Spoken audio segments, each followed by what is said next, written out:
So they're the first U.S. carrier to do this. It could shake things up quite a bit. I would imagine that Delta and United could potentially follow suit. Maybe they're going to wait and see how it goes. I think the biggest takeaway in terms of it being a possible negative is for elites that have system-wide upgrades.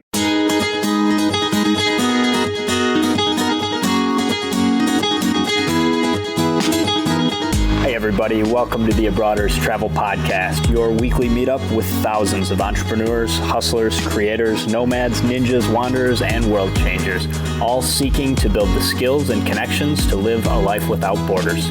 If you want to learn more about what we do or download our entire podcast archive, check out the website, AAdvantage.com. Happy Wednesday morning and welcome to another episode of the AAdvantage Podcast. This one is number 101. It is Wednesday, December 16th. We're recording on a Monday, and today's episode we're going to talk about the new American Airlines program changes. March 22nd is the first day of the new program, which means that there are some big moves to make if you want to get maximum value out of your points. And so today we're going to break down what is changing and help you decide what you should do about it and how you can make sure that you get top dollar for those American AAdvantage miles. And we're going to put show notes at abroaders.com/AA2016. And there's no hyphen in there. That is just AA2016. How you doing, man? I am doing well, man. How does it feel to be back in the U.S.? You had kind of an interesting journey on the way home. Saigon, Hong Kong, London, Dublin. You hopped around a little bit. I did. I had a really good itinerary. That's actually, man, the crew was hilarious. The accents of especially so the flight was pretty much empty, which is another really good reason why you want to put that flight as your way to get across, because 6.5 hours, not an exhausting flight to do an economy. Probably not even worth it. The business class looked nice. I got a peek in there, but probably not worth paying, especially with 3x pricing for Avio. So it would have been $37.5 for it to be business. But the flight was like 25% full. So pretty much everybody had their own row in the middle of the stretch out. It was a 242. And I was in front of the jump seat, and this lady was hilarious. She just wanted to talk. Like, fortunately, she was like busy around, so it wasn't like it wasn't one of those like awkward things. But every time that, you know, like during takeoff and landing, where the crew had to be in their jump seat positions, she is just talking away in this like hilarious, super thick Irish accent, and telling me about all the Aer Lingus destinations and schedule and kind of what flight she's doing. I guess they go direct to Chicago, to San Fran, and to New York right now. And it looks like they're going to open up LAX. Oh, and Boston also, obviously. And then they're going to open up LAX and a couple of other ones.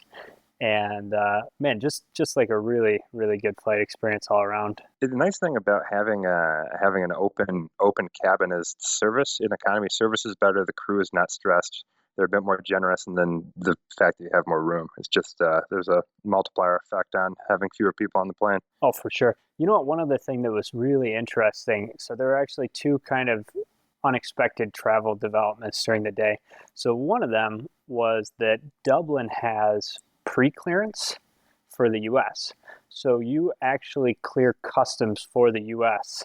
in Dublin Airport instead of doing it when you get to Boston, which can be awesome if you know about it for planning connections and, you know, knowing that you're not going to have to go through a bunch of crap on the other side, especially if you've got the global entry. But It was a massive pain in the ass because all the lounges are before the U.S. pre-clearance facility. And they were announcing that you have to go to pre-clearance. My flight was at 11:30, and the last call, you know, on the screens to go to pre-clearance was 9:45. Oh, that's a massive thing. And I thought, you know, like I didn't know what to expect, and I like talked to the people at the lounge, and they said, well, you know, sometimes it can take a really long time, so you should go now. You're actually running a little bit late, and this is like 9:45. I'm like, really? You know, I have global entry. Do they have that there? Nobody knows what's going on. So I go down there, and I literally got through in 10 minutes, you know, 15 minutes maybe. And the other side has nothing. There's like no services. There's barely even enough chairs for all the people. So I finally found my way to like one empty seat in this cramped little space. So if you don't time it right, you're totally screwed as far as experience waiting for the flight. But knowing that now, knowing how long it took, maybe they get bad rushes right before flights or whatever. But it would have been an awesome experience outside of that, because I could have just, if I would have given myself another half hour in the lounge, I would have been able to enjoy that and then go through. But getting to Boston, you just arrive in the domestic terminal. And so I could have connected in Boston in maybe 15 minutes, 20 minutes. And that's what brings me to the second development. So I had this $200 Delta gift card that was expiring. Mm-hmm. And so I used the gift card to buy a first class flight, which was cheaper than the economy flight at another time of the day. So there were like 4 direct frequencies from Boston to Detroit. And my flight arrived at like 1:30 or 1:40 was the schedule. And there was a 2:40 flight, and then like a 4:30 and a 6:50. And I bought the 6:50 in first class for like $140 or $150. Mm-hmm. And I would have never tried to get the 2:30 flight, because that was only like 50 minutes of time, not knowing that there wasn't the pre-check thing or the pre-clearance. And man, what happened is, because I had the first class ticket that was a paid ticket, even though I bought it with a free voucher, when I got to the airport, I was entitled to same day changes on my flight. So I was able to stand by for an earlier flight. And first of all, the 2:40 one was sold out anyway, so they weren't even selling seats when I bought my first class ticket.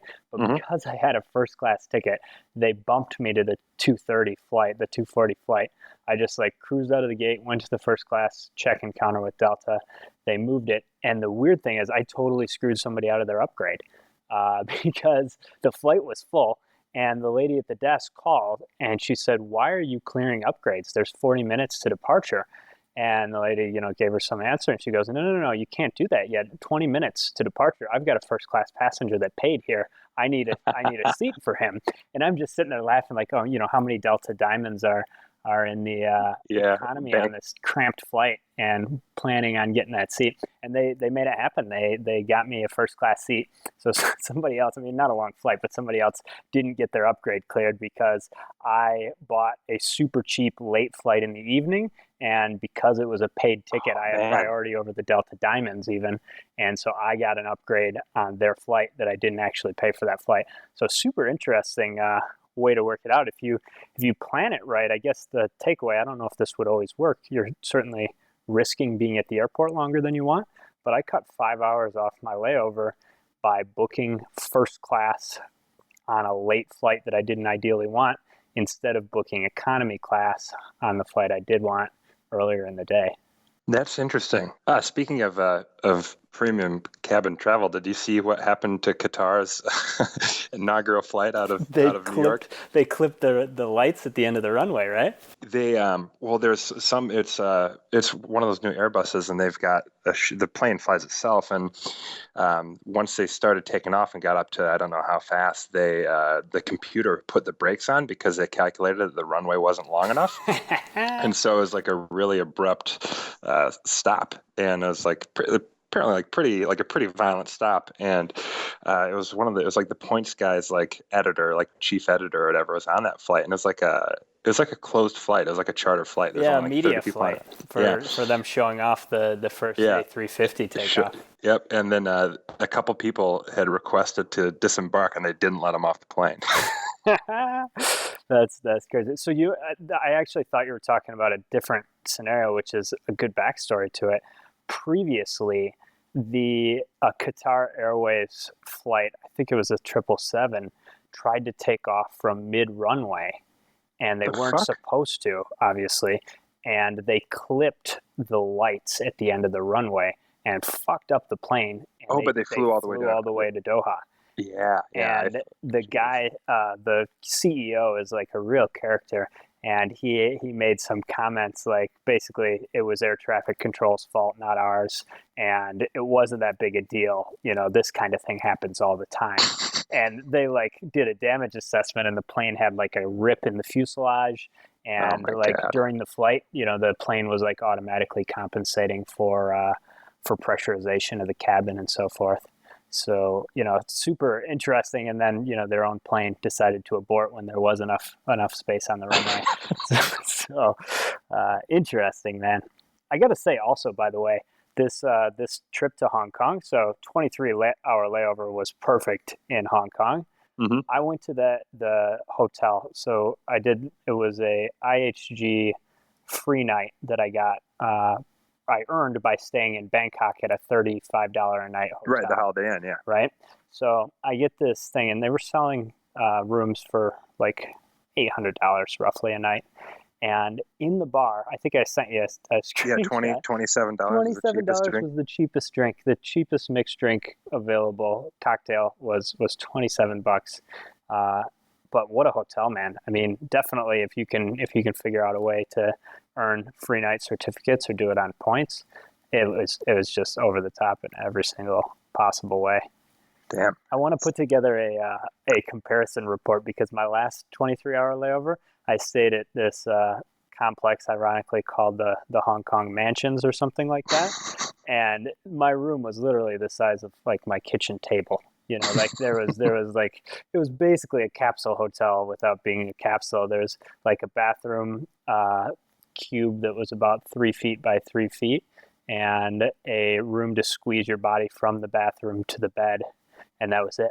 I don't even know how to estimate square footage, but you could touch two walls in any position, two opposite walls. Sounds like that place we stayed in Bangkok 2 or 3 years ago. Yeah. Like the chili place or whatever, or had those tiny ass rooms. You're right. That is exactly. They were smaller than that, but it was definitely on par. It was pretty much the same type of structure.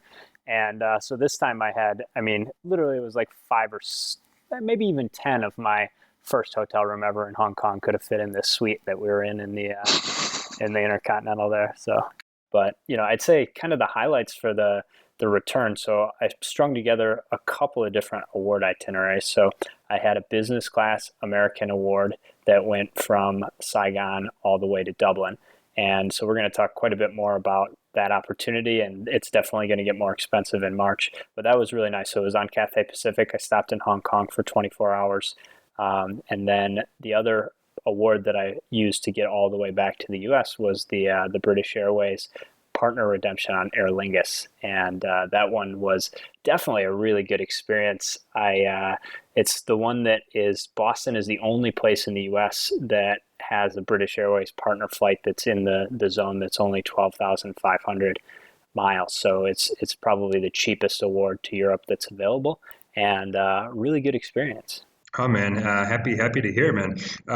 We got any news and updates before we jump into what's going on with American Airlines and what people need to know? Actually, right now, because these type of changes, the more we can get out in front of them, the more we can plan and take advantage of the changes before they go live, or maybe inform some people that may want to hold on to their points and wait until after the 22nd to redeem. Okay, so before we get into the rundown of the new American Airlines chart, I've got some news and updates stuff for you, and actually tried to pick some things that are related to American just to keep everything on the same theme. So one quick one is that American introduced just last week, and this is via View from the Wing, they introduced an additional third region exception. So the way American's chart works is different than a lot of the other zone-based charts. In most cases, they just care about the destination, and that's what determines the price. With American, you're not allowed to transit a third region on your way to another one. So for example, if you were headed to Asia, you can't fly from the North America to Europe and then from Europe to Asia. Regardless of how long you stop, just touching Europe increases the price by making it two separate awards with American. And they have some specific exceptions that make it possible to sort of touch another region without getting double charged. And so there's a new exception. Before, you could only go from Europe to the South Pacific, so Australia, New Zealand. You could only do that via the Middle East, flying on Qatar Airways. And they've now added Qantas to that. So the key thing is if you're like, say, flying from London to Sydney, you can stop. I think it's a Dubai flight that Qantas runs. So I think they've got London to Dubai and then Dubai to Sydney. And so this new exception just showed up. But for the most part, everything's still the same with that third region, which incidentally is the reason that I wasn't able to just fly from Asia to Europe and back to the US all on an American award. So I used that British Airways short flight because I would have gotten charged for a full award from Europe to the US. Had I done that with American as well, and so British Airways was a better deal there. Yeah, but you played that one to a T though. That's about as good as you can do. Like you said, getting from Europe back to the U.S. Yeah, the other actual thing that was sort of an additional challenge is Gabriella went back to Brazil, and so we both flew to London together. Then she took London to Lisbon, which was also included in the business class award on American, and I flew London to Dublin. So we split our award, and we both went to different final destinations. And then she took a United award from Lisbon direct to Salvador, and I took an award from Dublin to the U.S. And sort of one other interesting piece of news, and this took effect yesterday as of the time that the podcast is going to air, is Aeroplan has changed their chart. Unfortunately, a decent number of awards went up in price, but the silver lining for that one is that now they're allowing one-way awards from all the regions, as far as I know. So I was really hoping to use Aeroplan to get Gabriella home on a Star Alliance award from Europe to South America, and you can't do one-ways from Europe to South America. But as of today, they are now allowing that. So that's going to be a big win for anybody that has Amex points, although definitely a bummer that the business class prices went up quite a bit. Some good news on the AA front is that there is a lot of premium cabin space open to Europe from the United States. And this is nice because it's really tough to get to the UK, and the flights I'm talking about are actually going to Manchester. So it's really tough to get to the UK because if you have to fly on a British Airways flight, those fuel surcharges are going to absolutely murder you. So we've got Philly, New York, and Chicago to Manchester from early summer into the fall, and the award availability is wide open as of now. And the flights from JFK and Chicago are on the 767, which is not as nice as the flights from Philly that are on the 777. But nonetheless, you've got premium cabin space to Europe on an actual American Airlines flight, which means low taxes and fees. And like I said, from early summer into fall is where the availability is on that. Yeah, and that's definitely one that we're going to talk about a little bit later on the show, one you want to book now rather than later in terms of what's going to happen with business class pricing. So good news all around there. There's definitely a few other partners that you can include, but American hasn't been very good with that business class availability on their own flights to Europe. And remember, you don't have to live in Philly, JFK, or Chicago. You can connect on another American flight from anywhere else in the U.S. And same idea, you don't have to stop in Manchester. There's going to be ongoing flights to other places in Europe. So great connector. Really good to see that's available. The next thing is American just announced that they're going to be introducing premium economy in late 2016. So they're the first U.S. carrier to do this. It could shake things up quite a bit. I would imagine that Delta and United could potentially follow suit. Maybe they're going to wait and see how it goes. I think the biggest takeaway in terms of it being a possible negative is for elites that have system-wide upgrades. So with the way most programs work is a system-wide upgrade is like a free pass upgrade. You buy an economy ticket, you upgrade to the next class of service. Well, previously, if you bought an economy ticket on American, you upgraded to the next class of service, which was business class. They haven't explained how this is going to work, but a lot of people are kind of preparing for the worst and thinking that those system-wide upgrades are now just going to get you a premium economy ticket unless you bought premium economy, and then it'll get you to business class. But for the most part, if you look at how other airlines price it, premium economy can be $2,000 for a round trip. Mm-hmm. Yeah, this is interesting. I mean, for what it's worth, I saw a couple photos, and it looks like it's going to be a nice product, and it looks like it's actually going to be nicer than what their domestic first class would be on a regional jet, or even their other domestic flights. But what do you think about this? Do you think ultimately it's going to be a good or bad thing? I don't know. Nice for options. I guess as somebody that uses miles primarily and is not going to be I don't see any chance that I'm going to be getting system-wide upgrades on American, so that part doesn't worry me. And I guess depending on how they work it into the award chart, I would certainly consider paying a smaller premium to get premium economy in terms of an award ticket redemption. Maybe a flight that's not quite worth doing in business class, but they do have a premium economy. I guess overall it's probably nice for options. We'll see how it works out. Do you know what the Qatar Airways CEO would say about premium economy in Qatar Airways? Oh man, he's a real character. Have you seen what he said about that? I would assume that something to the tune of Qatar Airways economy is better than premium economy. Exactly. He said, "Why the hell? We don't need premium economy. Have you seen our economy product? Our economy product's great." By the way, that's complete bullshit because Qatar Airways just went to 11 across on their 777s. So that's a 353 configuration. And if you've ever been on a flight that has most of the other airlines do 10. And so they're absolutely not offering a premium economy experience. However, I did really like my flight on the A380 on Qatar Airways in economy. So not totally bashing them, but he's definitely a showman and a salesman. Oh, he's an absolute realist. Showman. Okay, so one last announcement before we get into the AA, again related to One World. As you guys probably know, American Airlines website doesn't show availability for all the airlines that you can use American Miles to book on. So in other words, you're not going to see Cathay Pacific flights, you're not going to see Japan Airlines flights, you're not going to see a lot of American's partners. And as it turns out, one of the ways that you can look up that other availability is Japan Airlines website, which is the JAL program. And they have shut down access to the award search for people in the US.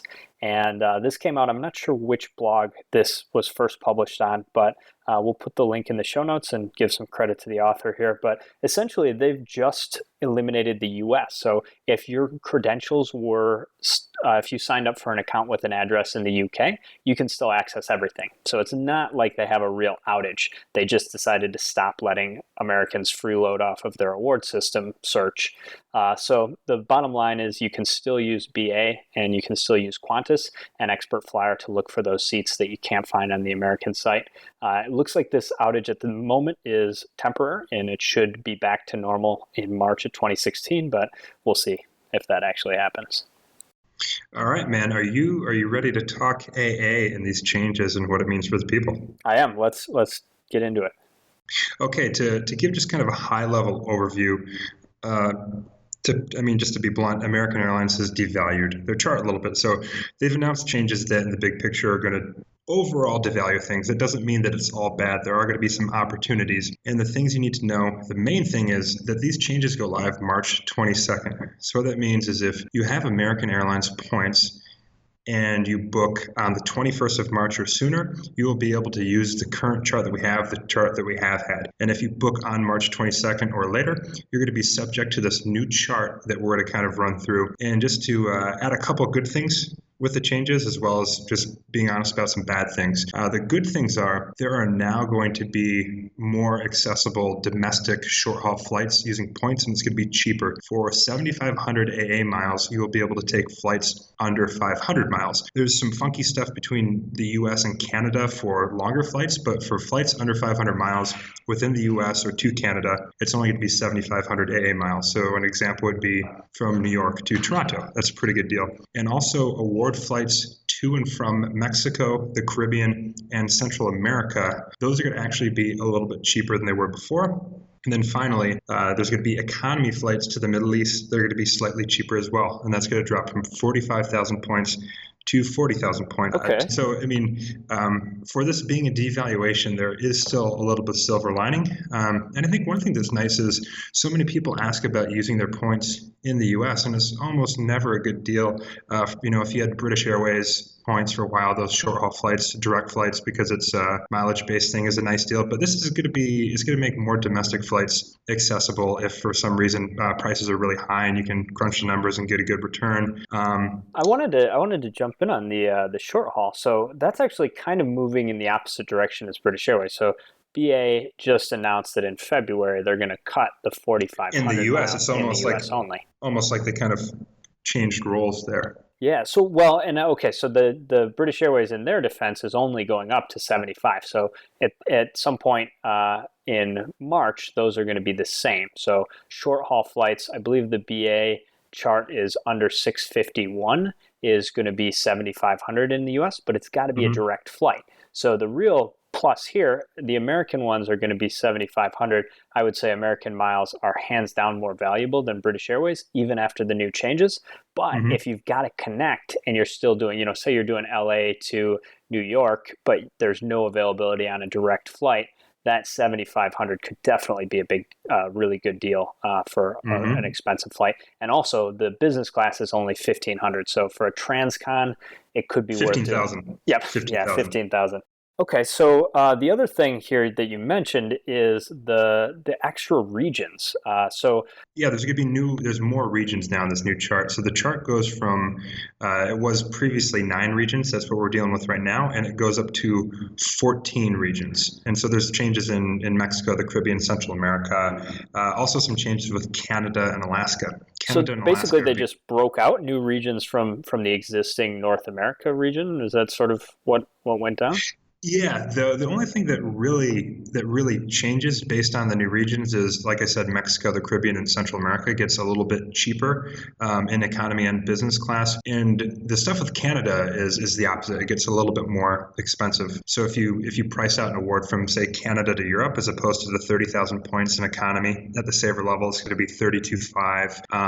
And oddly, flights from the U.S. to Canada, unless they're within that 500-mile range, are going to be more expensive than flights in the U.S. So an example that actually Drew from Travel is Free pointed out is that flying from San Francisco to Vancouver, which is not that far Pretty of a flight, close. you're going to Central Coast, California, just north of the border to Canada, is going to be more expensive in the point of miles than it would be to go from, say, San Francisco to New York. So the whole Canada thing doesn't necessarily make a whole lot of sense, just something to be conscious of and aware of. I think the big difference here then is, number one, our listeners in Canada and in Alaska and Hawaii are potentially going to have a little bit tougher of a deal with these new chart changes. So in particular, if you're in Canada, there's probably even more reason to redeem early and beat these changes and get your flights at least that are Yeah, within the 330 booked before the changes happen. there's really not positives for the Canadians as far as this goes. So all the Canadians, sorry about that. Well, and but the other thing I wanted to bring up is this is why arbitrage is important in having points and why it's important to be well diversified. And so if you're looking to fly from New York to Los Angeles, and you're possibly looking at a flight from Canada to Los Angeles, you can pick the chart that has the better pricing as long as you have miles in a few different currencies. So the Precisely. really good thing is, understand what these changes are. Your American miles are always going to be American miles. And so you want to decide when to use those, what's the best value for those, but work on getting other currencies. And the other thing I wanted to bring up, and we're going to jump in sort of at the end on what you should do now, is there is enough time here to get American miles and use them before this happens. So there are 2 offers for American cards that have 50,000 point bonuses. The Platinum Select card is a personal, and there's a business AAdvantage card that both have 50,000. I think both after 3,000 spend in 90 days. So if you've got the spending room to get both of those cards at the same time, you do want to do the applications 8 days apart. So you want to do probably the personal first and then the business. I don't think the order really matters, but you got to give it 8 days of split between the two. That at least seems to be what we've learned from applications from our customers and our own. But you can get both of those, earn both of the bonuses, and as long as you say earn the miles, complete the spend by early February, you're probably going to get all the miles posted with at least a few weeks to be able to redeem them at the old level. So it's definitely not yet time to give up on trying to earn American miles if you don't like the changes. I think it's especially worthwhile for the people that don't have those cards to get them and try and use those points before things change. Yeah, good points, man. And before I hand you the baton here, quick overview of the bad, which actually, Eric, you're going to jump into a little bit of detail about is the off-peak travel times got a little bit shorter, and then business and first class redemptions, depending on the regions, kind of skyrocketed. I think we'll talk about Asia a little bit later, but especially first class to Asia, that's an enormous jump. But like I said, we'll touch on later kind of what to do based on your current situation. So you want to jump into what's going on with these off-peak changes and what that means? Sure. Well, so to start, off-peak is just discounted economy. So these only apply to economy tickets, and essentially American currently offers a lower price for an economy ticket at certain times of year. So they have dates that are listed as off-peak, and those are going to be less in the chart. And the first change that's significant here is that the off-peak originally included a bunch of partners. So you could use off-peak pricing for, let's say Cathay Pacific, and you could still, as long as it was within the dates and there weren't any exclusions for that partner, you could get off-peak pricing on a flight that wasn't AA metal. And now it looks like, number one, it's only American Airlines flights. There's not any off-peak. I'm pretty confident if there are, they're very limited. There aren't any in the One World chart. So it's just going to be the American Airlines chart now that has off-peak. And it's also just on flights to and from the US. And that's another change. And I guess these are really pretty well tied together because American doesn't have a lot of Fifth Freedom routes. So Fifth Freedom is where an airline flies between two countries that are not their home country. And I don't think there's very many of those for AA in the first place. But the bottom line is the off-peak stuff is just going to be to and from the US. And let's see here. So we've got to break down, first of all, region-wise. Not a big change in any sense. Most of these change by about 2,500 miles. So yeah, Asia 1 would be the biggest increase, right? Because that was at 25K and now it's 32.5? Yep, yeah, that's the one. And Asia 1 is also just generally, I think, the worst picture in terms of the business and first class changes as well. The other thing that is really a bummer to me, I think I've probably done 10 American redemptions off-peak to South America. And for whatever reason, the original dates included Carnival as an off-peak time. So you could go to Brazil for 20,000 points for Carnival and come back for 20,000 points afterwards. And the taxes and fees were about $7. Yeah, it was cheap. And it's gone. They don't have any off-peak to South America too. So that's a big bummer. As far as the dates, now what you said is true possibly in the overall sense and certainly in the number of award tickets that are affected, but Europe is really the only place that this got massacred. So the dates went, basically there's more dates with Hawaii now. There's more dates with Mexico and the Caribbean. South America 1 stayed the same. Asia 1 stayed more or less the same. So the dates are different, but they're not necessarily a lot worse, except in the case of Europe. And in Europe, there were like 212 some off-peak days, and now it's like around 100. And it's truly just the dead of winter with Europe. I think before it was like October to May was off-peak, and now it looks like it's going to be like November 1st to December 14th and January 10th to March 15th or so. So not quite as good, and excluding Christmas vacation for most people as well. And one final note for the off-peak awards with the new chart is that the to and from dates no longer match up. So this was something that in general, if you were looking at off-peak dates from the US to Brazil and Brazil back to the US, it didn't matter which direction you were traveling in, it was off-peak if that was the dates.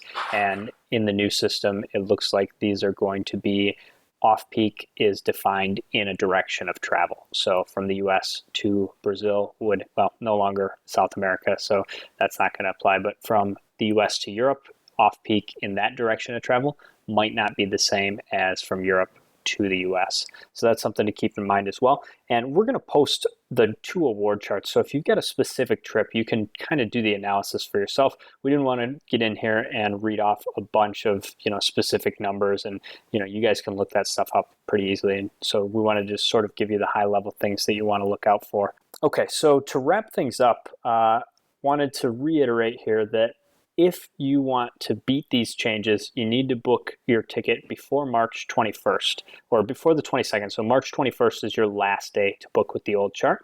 And keep in mind that American points can be used to book 331 days out, which means that you can book travel through February 15th of 2017. So that gives you a really nice long window to be able to get these bookings. And sort of an extra hack here is that American does have this free change policy. And so it looks like, unless they make a explicit exception, that you're going to be able to change the dates and the routing as long as the origin and the destination are the same. So what that means is, let's say you've got a trip in May of 2017. You should still book that, assuming that the price is higher with the new chart. So let's take an example like Asia 2. So flying from the US to Vietnam, let's say, you're going to pay a lot more on the 22nd and after. But if you're planning on traveling after February 15th, you're not going to be able to book that date at the time that the chart changes. So what you can do is you can book on March 15th, you can book something, let's say in December or early January, and lock in that old rate. So you lock in the current prices. And what can change is the airports that you connect through. And so you could say, let's say, fly from Detroit to Los Angeles and then to Hong Kong and then to Saigon. As long as Detroit and Saigon don't change, you can change the dates. And so as the calendar rolls forward, even though the prices have gone up on the chart after March, you could call American in July and change those dates and move them out to the dates that you actually want to travel, so April or May. And that's going to work as long as you don't change your origin and destination. Now, this is obviously not guaranteed. American could make changes and charge you the difference in miles, but as of the way the rules are set up right now, you could conceivably book something in advance of these changes and then change the dates and extend that window even further, assuming you've got plans past 2017 and a lot of American miles to burn.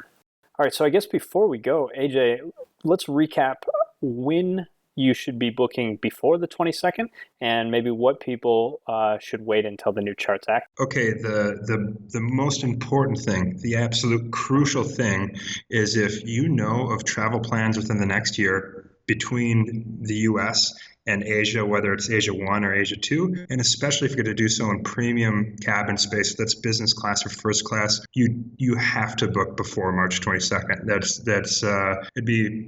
It'd be a shame to see you spend an extra 30-some thousand points that you don't need to.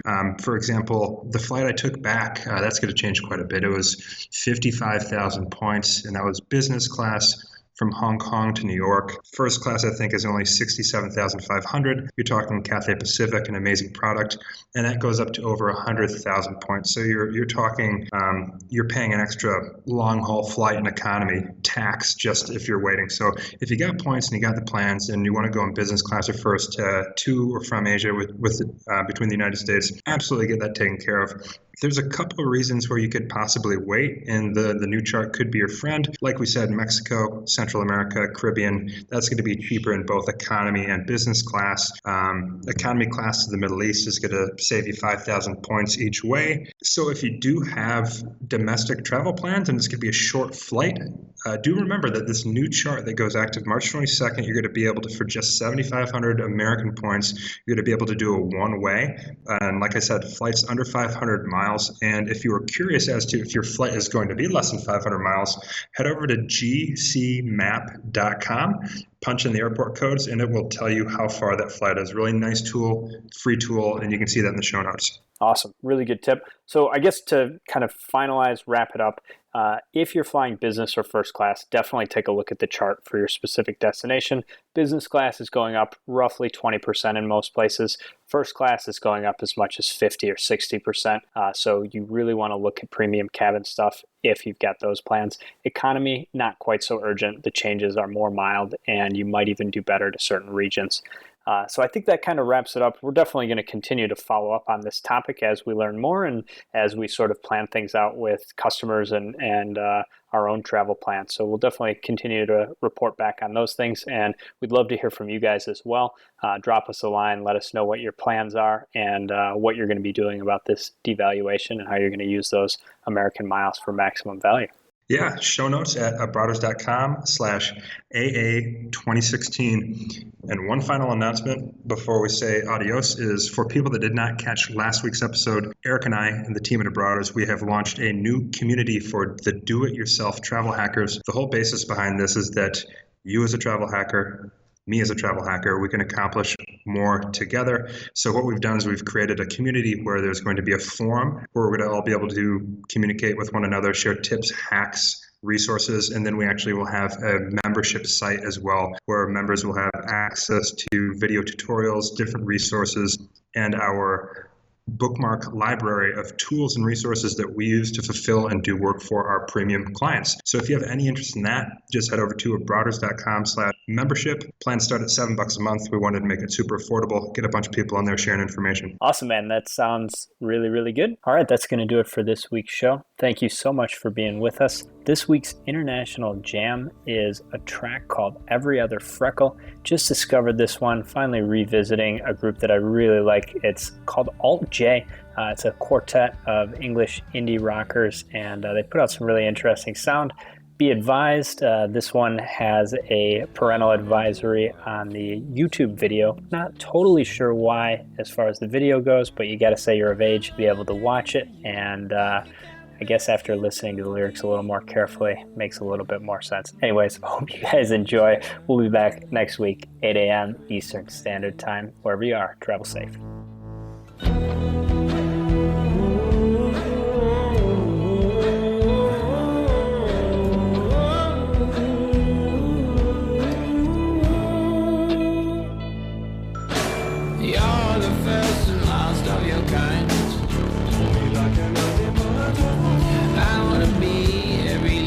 Hey Brothers, don't be shy. Hop over to the website and join our email list for exclusive travel hacking content. If you like what we're up to, the best way you can support the show is by leaving us a 5-star review on iTunes. Lastly, we would love to hear from you, so send your show feedback to Eric or AJ at abroaders.com. We will see you next week.